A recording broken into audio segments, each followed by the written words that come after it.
there. So joining us now to discuss, Michelle Esquenazi, a bail bondsman and CEO of Empire Bail Bonds. Michelle, good to see you. I got to ask you your opinion here. Is bail reform the answer to improving, especially as we're seeing more crime across the nation?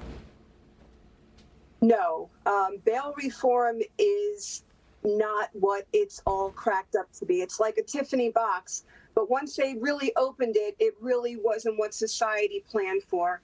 There should be consequence in offender action, and bail serves that particular purpose as well as many others. Right, especially because in New York, I want to talk specifically about the state where we've seen the state eliminate this cash bail for misdemeanors, other nonviolent crimes. That was back in April. The NYPD now blaming a rise in violence because of that. Michelle, maybe you could explain for us what sort of misdemeanors and nonviolent crimes these criminals are able to be released from nowadays, because some of these actions don't seem so nonviolent to me. Well, I mean, let's choose desecrating a cemetery. I mean, that should defy political ideology.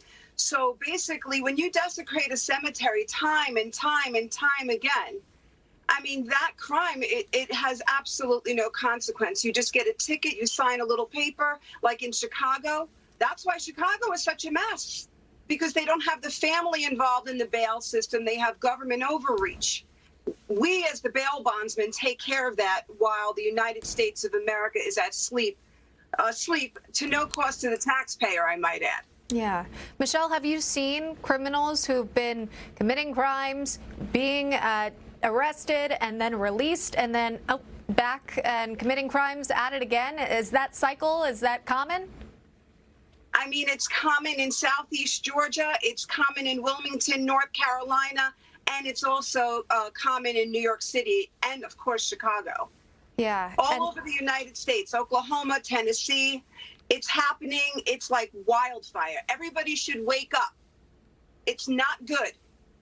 You wonder, too, who's most at risk here, right? You've got police officers who are trying to keep these communities safe, and you've got the communities themselves. You've got people out on the street, and they might not realize that they could be walking alongside someone who was just released after committing, again, a nonviolent or misdemeanor crime. What do you think about that?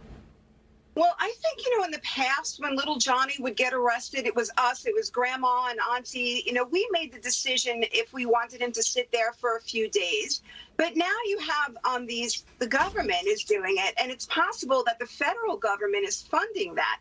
So we have a creative plan for the federal government to look at the bail issue to make sure that it's not financing this trickery, because really it's a crime against humanity. Bail reform defies public safety.